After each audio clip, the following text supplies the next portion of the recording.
Good practice. My radio's a little bit too loud. I'm sorry. Okay, so good morning, everyone. So I'm going to try and do this relatively quickly, but it might take half an hour or so because I'm trying to explain what I do when I look at the weather forecast. So that is not a blueprint. That's not this to say that this is the only way to do it or the right way to do it. It's the way I do it, and it's been working for me pretty well.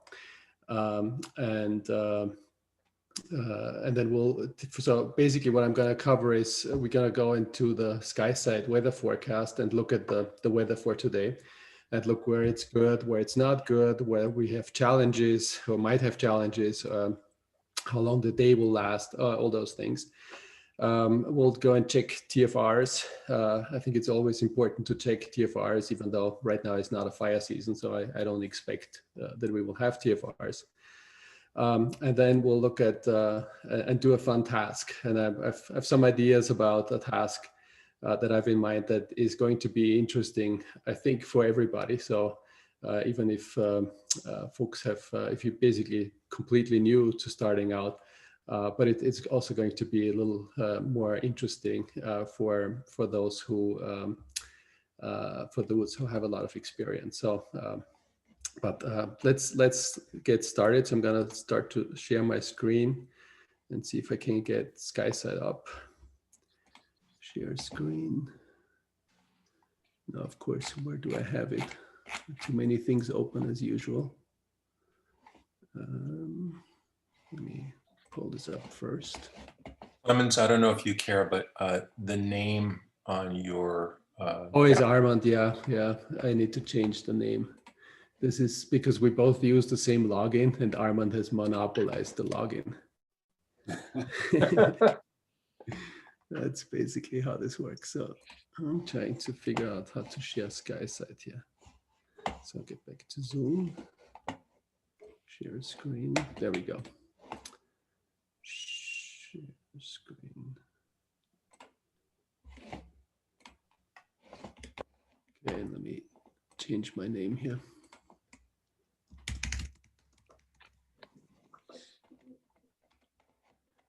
Okay, so I'm gonna get out of this view and we'll start. So this is when you open up Skysight, basically,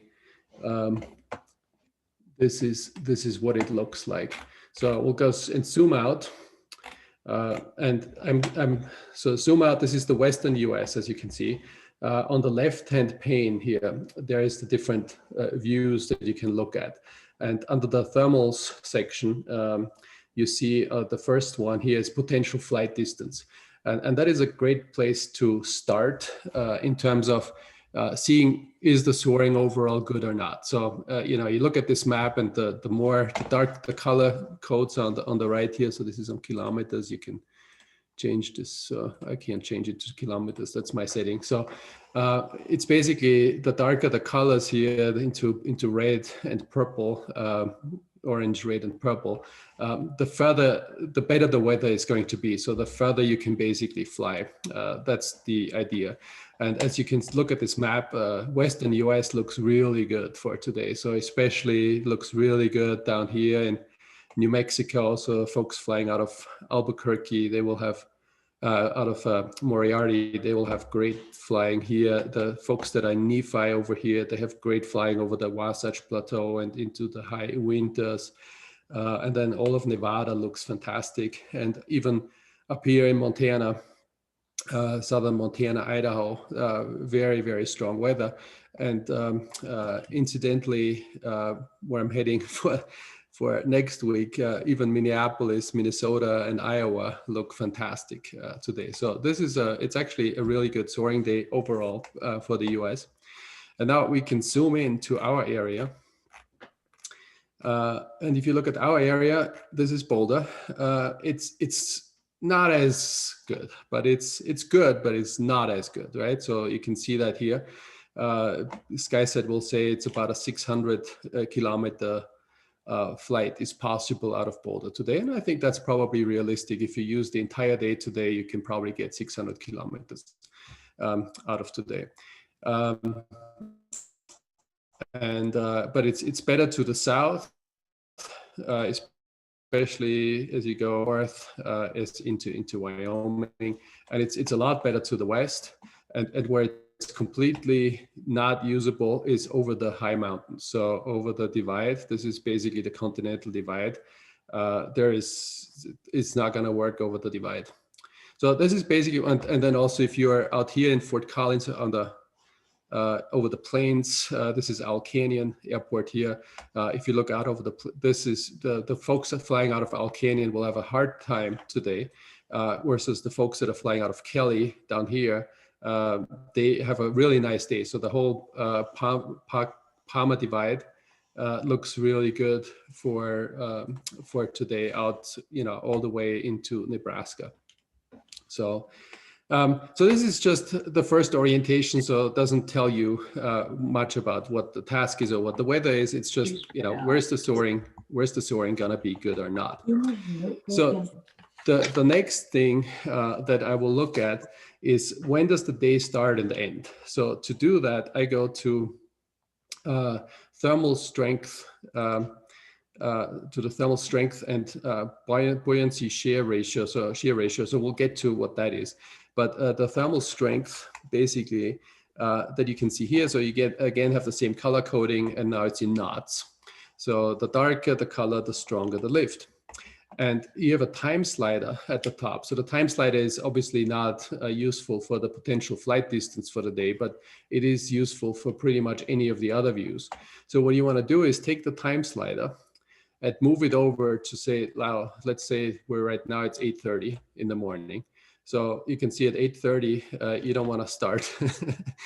You won't get any lift anywhere. And then you move the time slider over, and it starts to work. So if you're out on the western slopes by 10:30, you can probably launch out. If you're in Kremling, you could probably launch already. Versus on our end, you probably want to wait at least until 11:30, probably better noon for today. So it's not a super early starting day, but at noon you should have, basically lift around 4 knots in the Boulder area, and basically along the foothills here. So between 4 and 5 knots, roughly 4 and 6 knots along the foothills. So by noon, we should probably have a good time to start. So you can also check if there will be cloud. Well, we'll get to the clouds at the moment. So let's do the start and end of the day. So don't start really before noon. And it's not the best time. So it gets better as you move the time slide over. It gets better. It keeps getting, so we're at 2 o'clock, 2:30, 3 o'clock, 3:30, 4 o'clock. So by 4 o'clock, it starts to get a little weaker. 5 o'clock, it's probably at 5 o'clock, you want to be on final glide home. So that's basically what this tells you. If you go a little bit further, so you see, by 8:30, by 6:30 in the evening, there's no lift left anymore. So by 5 o'clock, you want to be on the final glide home, and don't really start before noon. That's basically what this chart tells you. And then we look at thermal height and depth, because that is really important to see how high can we go. All of this is great if you have great lift, but if the great lift is only close to the ground, you're still going to be very challenged going cross country. So we'll look at thermal height. So height, and that also obviously depends on the time of day. So right now, since there is no thermals, there's also no thermal height. But if you move the time slide over to noon, by noon, you should see thermal heights here in the Boulder area of around, by noon, of around 12,500. So even over the airport, this is predicting thermal heights by noon of around 11.5 to 12.5, 11.5 to 12.5. So attainable thermal heights. And thermal heights get better to the south and they get better to the north. And that is also fairly typical for our area, because we have, as we covered in the section about the convergence, we're in this valley area here.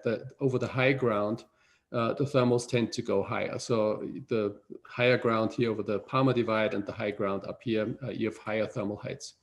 But this is it's on the low side for going cross country, especially for beginners. But it's getting better from then on. So 12 o'clock, as I said, is the earliest you really want to launch. But by 1 o'clock, it starts to look better. So we already see 14,500 by 1 o'clock, and that keeps improving a little bit. So by 2 o'clock, this shows 15,500, even out of the plains, 15,500 out of over the plains here. And then to the south, for those who do want to venture further out south, Conifer is at 16,500. And if you were to go into South Park, which I'm planning a task that does not do any of those things, but if anyone wants to go over South Park today, 17,500 thermal height over South Park. So basically, you get almost as high as you can get. And so the thermal heights, they stay pretty stable then throughout the afternoon. They might drop a little bit, probably due to some overdevelopment. We'll get into that in a moment. And then by 5 o'clock, 5:30, thermal heights are dropping as well. But we've already seen that by that time, we already want to be on final glide because the strength of the thermals is also diminishing. It's basically, pretty much over. So by 5 o'clock, be on final glide home. So we've covered, it's a good day. Yeah, it's thermal height, start and end. We've covered thermal height. So next thing, we're going to look at the buoyancy shear ratio. So I'm going back to this thermal strength and buoyancy shear ratio. I just explain what's going on here. So, and this is one of the challenges for today. So what you can see here is there's areas that there is no markings here. So out here on the west, so this means smooth thermals. If you get these little dots, they call them stipple. Stipple mean that there is a reasonable amount of shear, and the shear will make the thermals uneven, or it may break them up. And so when it might make climbing a little harder, and the thicker the stipple, the harder it gets. So that's why, in part, why the divide is unsoarable today, is because you've got this really thick stipple sitting over the divide, and that's due to the wind. So there's going to be, and we'll look at the wind in a moment, there's got to be a good amount of wind at altitude, especially over the divide coming from the west. And that's why the divide is pretty much unsoarable. So we want to stay in this area at the base of the foothills, basically, at the lower foothills. So it's actually a great day for those who are starting out to fly cross country, because there's going to be good lift over the foothills, and it may be a little challenging because of the stipple, but and the shear. But the shear shouldn't be too bad, so it should work just fine. Not as great as if there were no stipple. No stipple means you can go faster, and the thermals are more reliable. You don't have to recenter them. With stipple, you have to account for some recentering that you may have to do. So this is what the stipple tells us, and so that's the buoyancy shear ratio. So then the next big question is, will there be clouds? Because clouds make it a lot easier for us to find the lift. So we'll go to cumulus cloud base here under clouds, and again the time slider. So look at noon. By noon we have so here's Boulder. By noon we should have clouds starting to pop over the hills, and maybe one or a few clouds over the plains. So the gray area is kind of a maybe. Maybe there's going to be some, maybe there isn't. Where there is color, they tell you the color coding tells you the height of the base of the clouds, and the base of the clouds obviously is a little bit higher than the attainable thermal height, also because we want to be observing the cloud clearance requirements. Above 10,000 feet, we want to be well below the cloud base. So we have 14,500 cloud base here over the hills, even by noon. So as I said, it's really going to get good at 1 p.m. So 1 p.m., you see cloud bases already over the plains, and cumulus clouds at 15,500 over the base of the foothills today. And then as you go further south, Conifer at 16,500, and in South Park, 17,500. And that will rise to 18,500 later on. So good day also from a cloud standpoint. So good news, we have clouds to work with. And so it's going to be fun. It's going to be easy to find the lift. So the next thing is, will there be overdevelopment?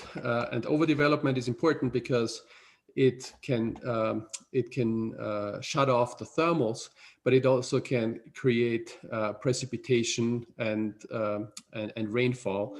It could also create thunderstorms, but we'll look into the storms separately. So if you look at the overdevelopment, if you start now, obviously there is no development, right? So at 10:30, there is no clouds anywhere.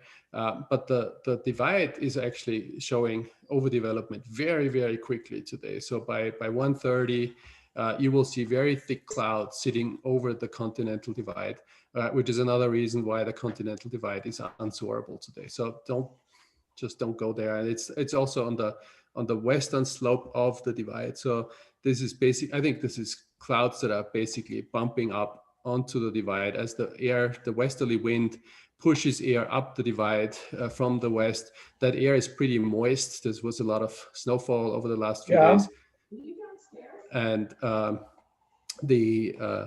and so this will bump up against the divide. So there will be thick clouds over the divide, but they will not actually get to the bottom of the foothill. So if you move the time slider over to the right, you can see and this is it's in percentage of probability of overdevelopment. And this is not a high percentage. So I would not think there will be overdevelopment. I would expect by mid-afternoon, late afternoon, 3 o'clock, 3:30, you might see some overdevelopment in this area on the east side of Mount Evans.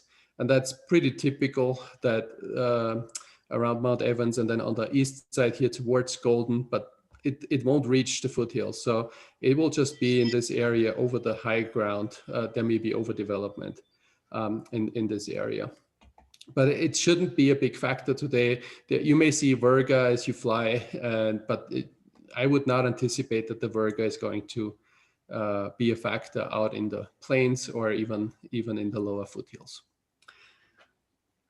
So then the next thing we're going to look at is convergence. So convergence is under wind. So you scroll down on the left-hand pane, you go to convergence. And for today, I actually haven't looked at this yet. So let's start at 11 o'clock, 12 o'clock, where we said that 12 o'clock is launch time. So basically what convergence in pockets, but not super organized. It's probably not a straight westerly wind that is coming over. So it looks like this, and we'll look at the wind in a moment. Looks like there might be more of a northerly component to the wind.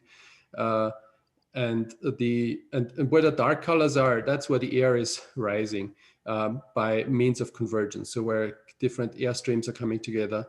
And so what you will see, and you might see this in the clouds. So if you look when you fly, look for the markers for the signs of convergence in the clouds. And that is when you have different heights in the cloud base.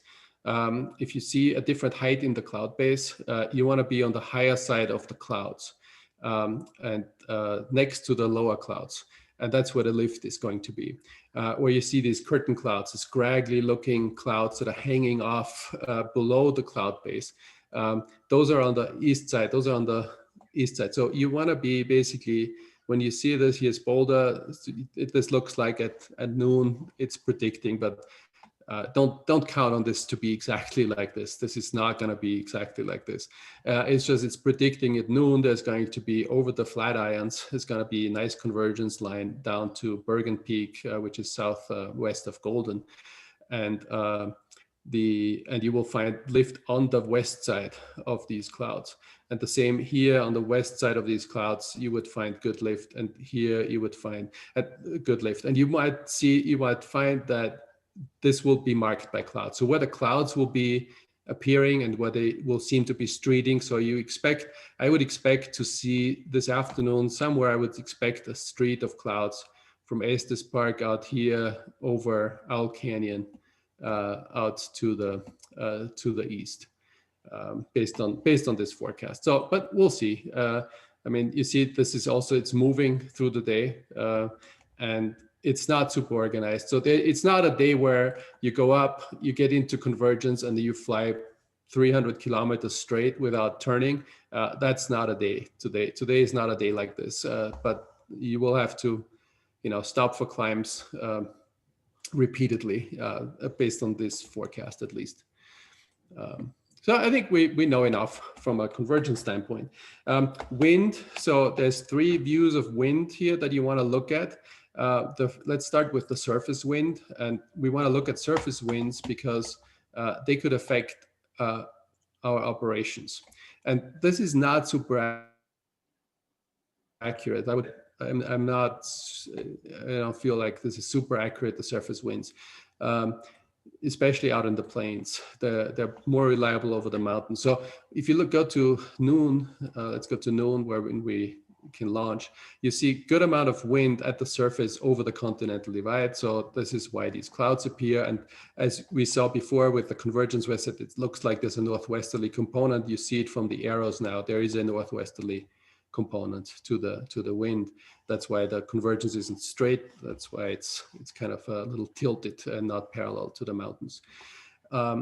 And so you have 20 knot winds roughly right at the tops of the divide. Out here in the plains in Boulder at noon, there shouldn't be much wind, and the wind will actually, yeah, this shows it's from the west. I don't believe it. I think we will have easterly winds by noon.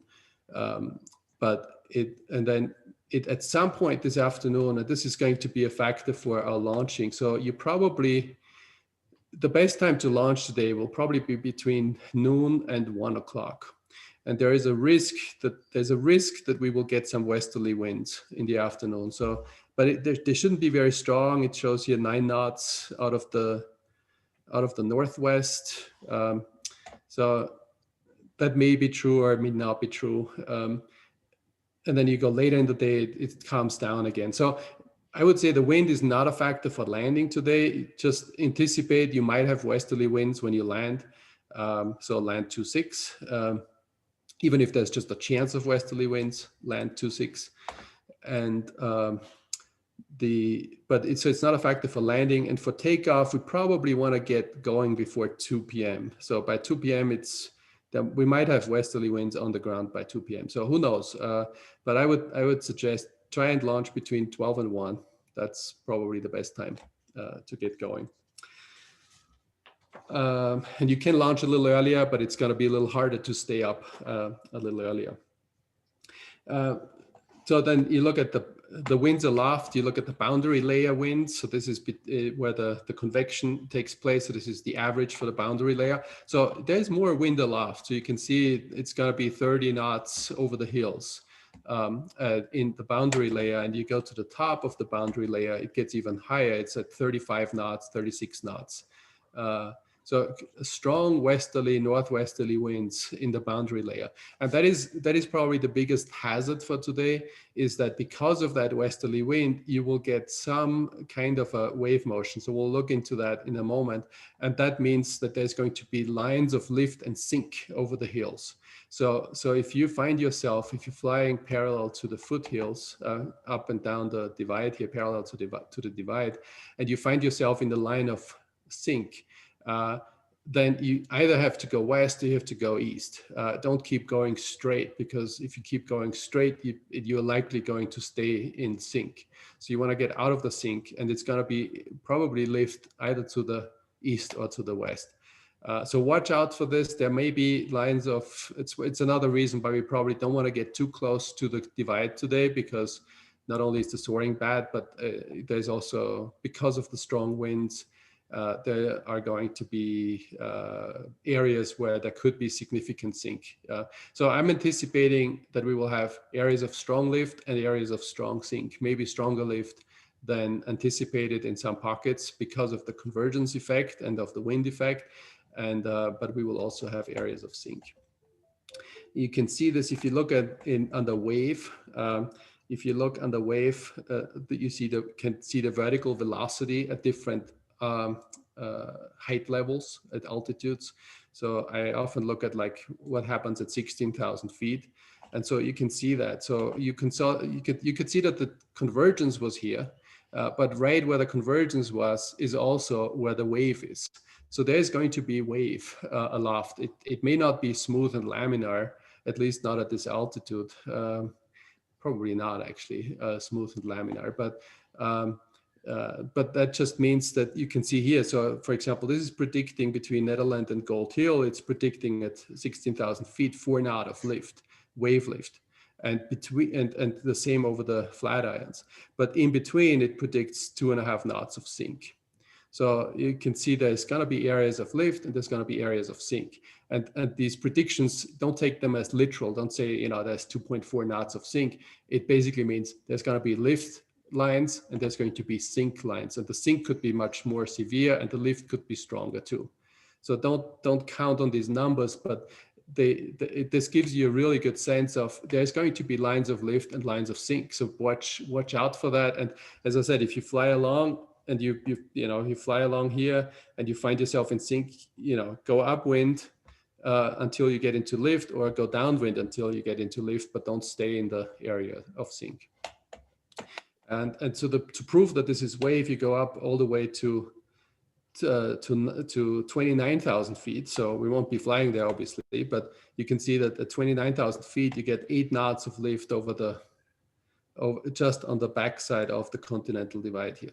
So this is wave. There's definitely wave over the mountains today.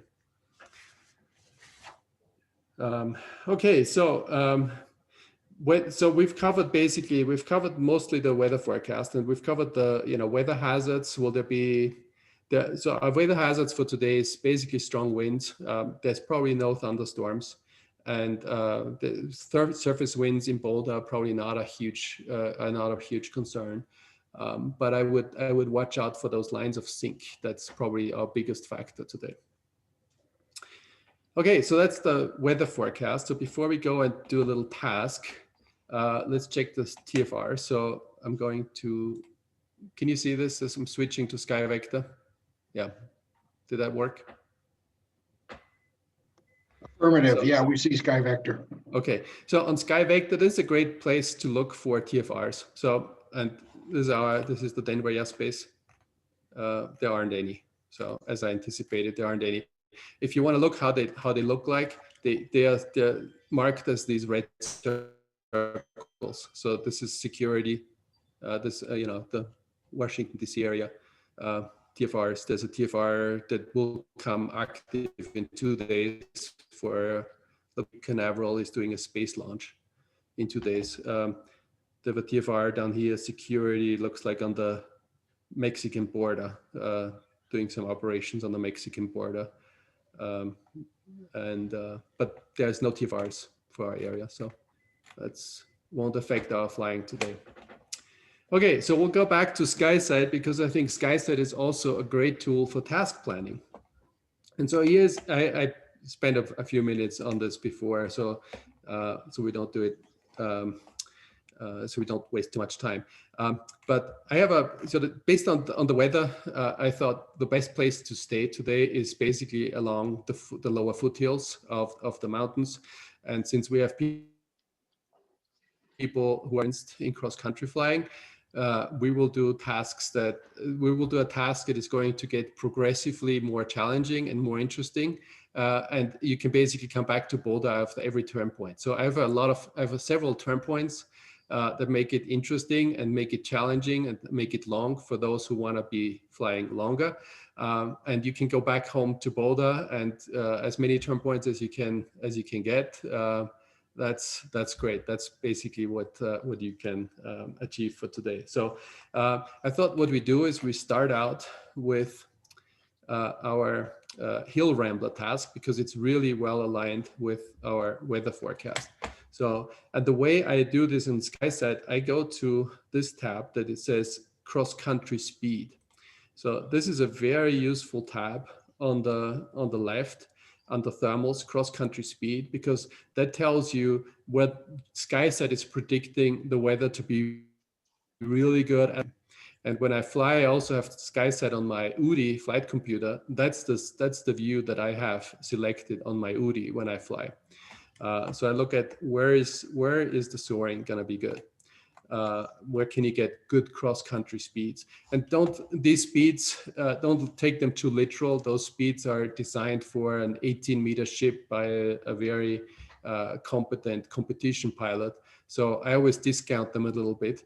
And I just, if you take half of those speeds, I think that's beginner friendly. I would say if you take half of those speeds, that's good for a discus Pioneer. But don't worry about the speeds too much. It's the colors that tell you where do you want to basically be flying. And so here's Boulder, here's Lee Hill. So what I thought we'd do is we start with our hill rambler task and we'll expand from there. So the way you do this, you pick cross-country speed and you go to this thing here on the left. It's called route forecast.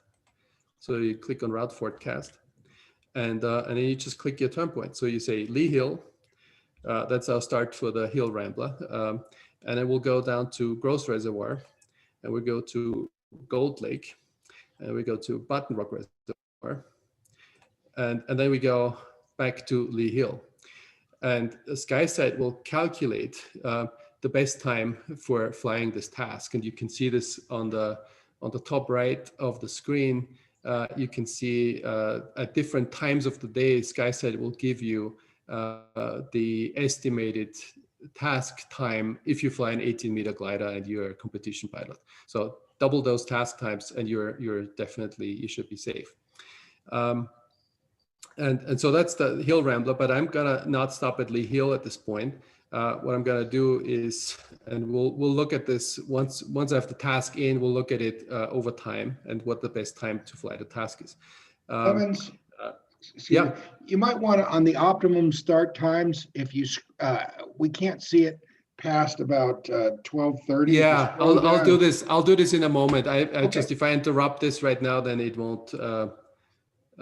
It will disrupt my route forecast tool. Yeah, I think you can. Yeah, or you can scroll down here. Yep, that's what almond means.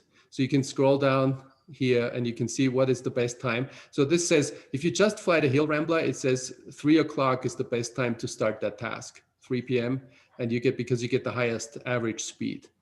And if you're a competition pilot in an 18-meter ship, you can fly it in 23 minutes. That's basically what this is suggesting. That's ambitious, but I guess possible. So basically, we'll do the hill rambler and then we keep going. So my suggestion is we will go to Golden, make it a little more challenging. And Golden, you can keep in all of this. You can keep Boulder in glide. So we'll go to Golden. And we'll see this is because this is also aligned with the convergence that I looked at before. So should be working well. And then from Golden, we'll go north and we'll go to Carter Lake Hill. So there's, you're familiar with Carter Lake. And then and I will have a task sheet that I will bring to the airport. So anyone who's flying, I will give you a task sheet so you don't have to write this down.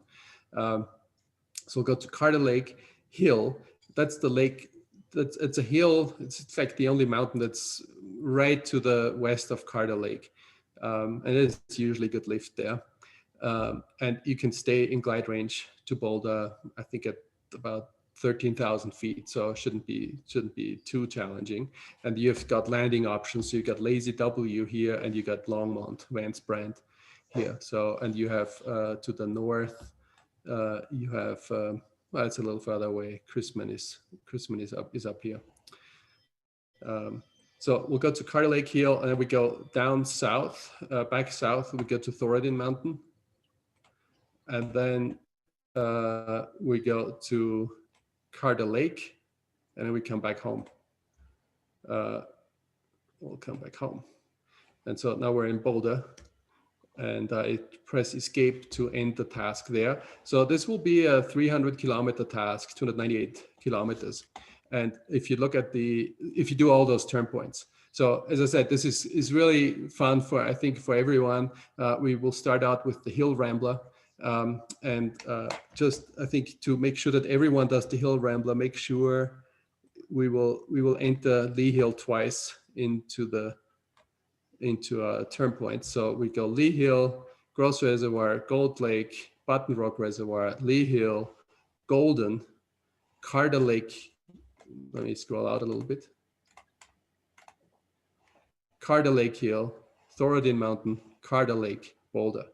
And you go as far as you want to go. And if the day ends or you don't want to do it anymore, or you're exhausted, or stop and just go back home to Boulder at any point after any turn point. And it's kind of a fun task. We can go as far as we want. And if for those who want to fly longer miles, what I will suggest is that we enter these turn points as sectors with area task sectors. So when you go deeper into a sector, you will get credit for the extra distance that you're flying in these sectors. So after the Hill Rambler has fixed, and I will have those on the task sheet. The Hill Rambler has fixed sector sizes. So the sector sizes on the Hill Rambler, the start area is a 2 kilometer cylinder, and then the turn areas are 45-degree sectors with a 5 kilometer radius. But after that, you can enter, like, for example, Gold Lake and Carter Lake Hill, Carter Lake and Thoradin Mountain. If you enter 20 kilometer sectors, they allow you to go deeper into the sector. So if anybody wants to fly more than 300 kilometers, they can go like then 20 kilometers or 30, you can put in 30 kilometers for the sectors, doesn't matter. You can go deeper into the sectors and you will get credit for flying deeper into the sector. And as I said, I will have a task sheet that will have these turn points based on the turn point database that is from the Worldwide Soaring Exchange, which should be in the club ships. And I will also have the equivalent turn points if you're using the database that I have sent around. If you've loaded that, you don't have to undo that. I will give you the same turn points with those turn point indications in my database. Clemens, would it be easy for you right now just to download and share via chat a cut file? I have not done this out of Skysight, so I can create a CUP file for this task and email it around. Yeah, it's in the main display, not over on the side. In the main display, where do you go? Yeah, to the right. Okay. And upper left of the map, it says download. There we go. There we go. Perfect. Yeah. I mean, what this will not do, obviously, is it will not adjust the observation zones to what I just discussed, right? So I'm gonna download this. But what it will not do is it will not define the observation zones with those radii and those dimensions that I just mentioned. It will use whatever default setting Skyside uses. Does that make sense? Okay, any questions? Would it be easy for you to just share that task.cut file via chat? We could do that. Let me see if that works. You're challenging my Zoom knowledge. Where is the chat? Yeah, it might be easier just to, as you say, to email it around afterwards with the correct observation zones. Yeah, I think that'd be better. I'll just set it up. It takes me about 10 minutes to set this up with the observation zones, and I'll email that around. That'd be great. Yeah. I don't know. Do you know, Armand? Do you know how to get that into the S100s? Because I don't know how that works. Yeah. I mean, otherwise, I can help do, you manually at the field. I know how to put those in manually. Yeah. What I've done in the past is I put it in my UDI, and my UDI automatically updates it to the uploads it to the okay. S100. Yeah. So, Yeah. So what do you guys think of this task? You're up for it? Does that sound interesting? looks great. Yeah. I mean, I think Question is, I'll be towing and watching all this. So looks like a northwest tow, get people close to Lee Hill. Yes, northwest tow, get close to Lee Hill. Yeah. Also, I would say before, I would say always be careful, watch out for other gliders. So we all have the same task, watch out particularly around the turn points. So we oftentimes, and this is unfortunate, the way our weather is, we basically have to fly north-south routes. And so we always have turn points where we turn back into the direction that we came from. So anticipate as you turn around, somebody else might be behind you. So look at your flarm screen before you turn, announce on the radio. If you have if you know other people are in your area, announce your intention of turning when you turn back direction, you change directions. So people know what are you doing, and look out, always look out of this. Don't look at your instruments, look out for other gliders. Don't want to have any collisions. And now maybe we should pick a radio frequency that we're all on so we can call our turns. Yeah, so we should all be on, what do you want to be, 123.3? I would say 5 because there'll be a lot of chatter 5. on 123.3 Yeah. from. Well, it's Owl Canyon, but I don't think they'll be having a great day today. Well, unless they're doing a lot of winch launching, that really increases the chatter. That is possible, yeah. Yeah, Yeah. 5 Okay, is usually. so we'll do quiet. 123.5. Yeah, so we'll use 123.5 today for radio communications. What else? Yeah, just don't get carried away by the task. So if you want to get to a turn point and you're too low, don't go there. Stay in glide range to Boulder, especially on those legs to the south.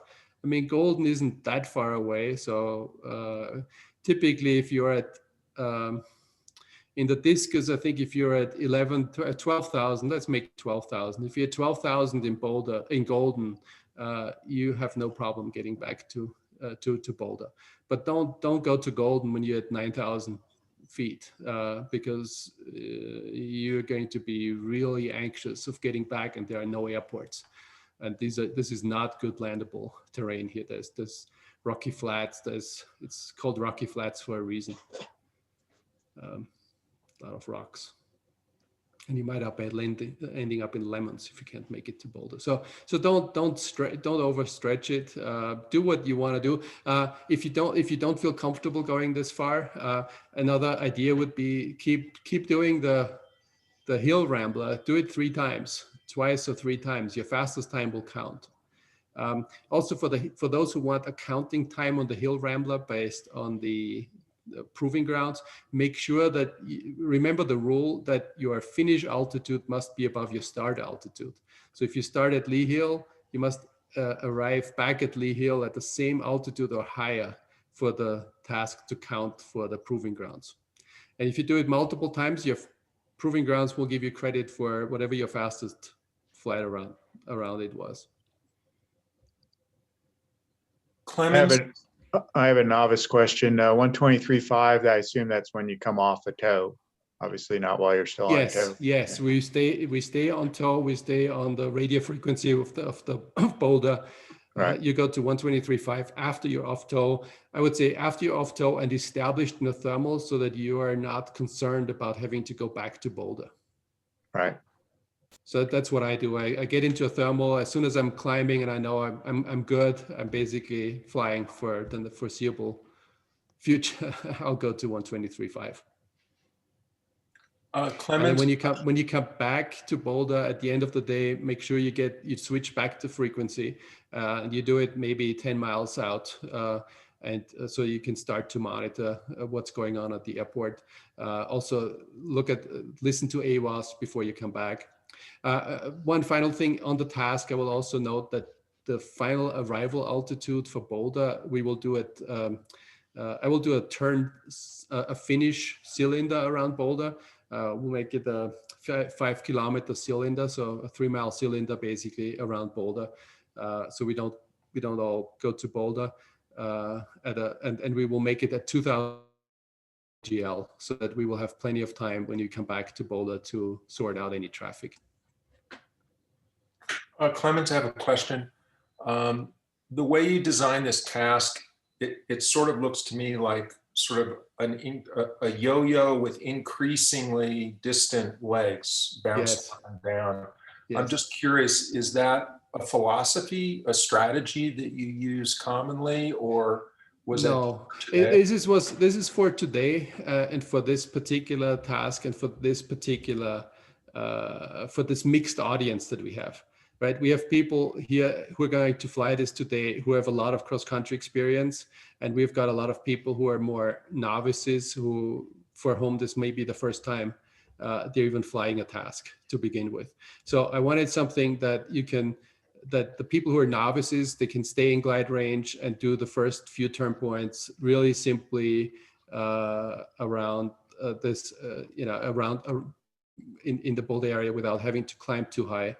And then I just wanted to make it a little progressively harder for those who want to do longer flights. And I didn't want to have like 20 turn points, keep it all so close. So it's a bit of a compromise. But it's not, when I plan a task if I would plan a task for myself today, I would do something, I would go further south because the weather is better to the south. I would probably do something around South Park. I would try and go. Can you hide your chat screen? Sorry? Can you hide your chat window? My chat window is not even open. Okay, got it. Never mind. Yeah. Yeah, so I would probably go further south, but I think this is for us today. I think this is pretty good and should be fun.